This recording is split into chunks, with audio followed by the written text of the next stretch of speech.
وسط ملعب المباراة. أمامية خطيرة جدا ناحية إبراهيم سانيه، تحويل اللعب من الداخل والتسديد غالية جول! جول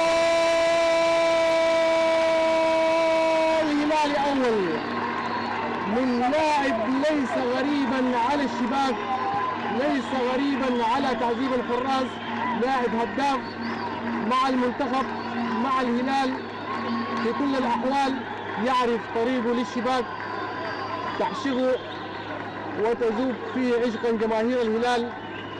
هو اللاعب اللي ظاهر أمامك على الصورة، اللاعب مدثر كاريكا.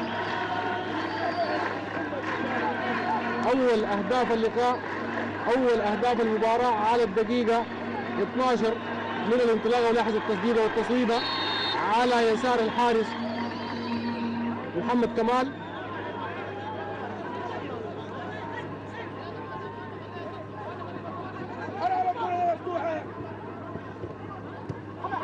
إيكانجا لاعب الوسط عفوا لك المعذرة والعتبة، ولكن عشق كاريكا عند الجماهير. وسط ملعب الميدان كان أول المبادرين بالتسجيل، المحترف الهلالي من جديد محمد أحمد في كنترول جيد، بيعمل تمرير في العمق، وهنا مرور طيب وجيد وتسديد الجول.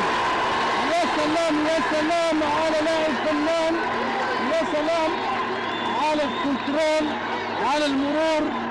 يعني أخطأت في اسمك في الهدف الأول ولم تخطئ في الهدف الثاني يا مدثر يا كاريكا. وفي الإعادة نستمتع بالإبداع بالجمال بالكنترول بالمرور بالتسديد. هدف ثاني هلالي هذه المرة. لاحظ، تابع، استمتع. شوف التمرير من محمد أحمد، شوف الكنترول من كاريكا والمرور حتة واحدة والتسديد على الناحية اليمين والكرة بالمرة. هدف هلالي. أو إلى أقصى اليسار عبد جابر وحيدا. عبده يحاول التوغل ويمر، وهناك مخالفة.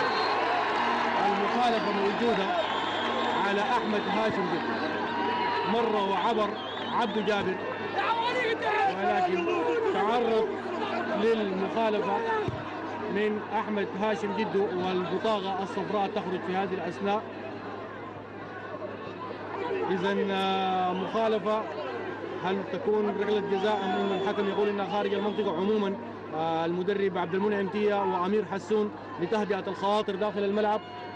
احتجاج من جانب لاعبي الساحلي محمد كمال وكندا وعدد من اللاعبين، وحكم اللقاء حافظ عبد الغني.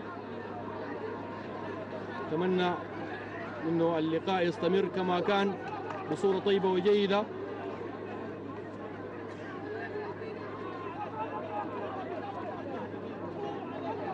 إذن ننتظر مواصلة ومتابعة اللقاء اللي حتى الآن يتفوق فيه الضيوف بهدفين.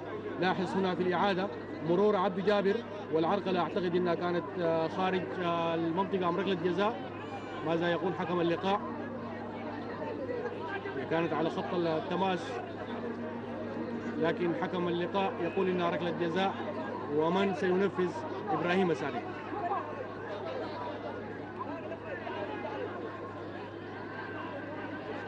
الهدف الثالث هل سيكون في الطريق أم يفلح محمد كمال في حواره مع سانيه؟ عموما سانيه يعرف الطريق جيدا للشباك، وخطوة وخطوتين للخلف، والتقدم والحوار والانتظار والترقب، وسانيه والكرة في المرمى. إبراهيم سانيه، وثالث أهداف الهلال في مرمى محمد كمال. ثلاثية هلالية حتى الآن على الساحلي، والضيوف يتأخرون. والضيوف لاحظ سانيه بهدوء كبير، وأقصى الزاوية اليمنى لمحمد كمال اللي اكتفى بالمتابعة والرقابة.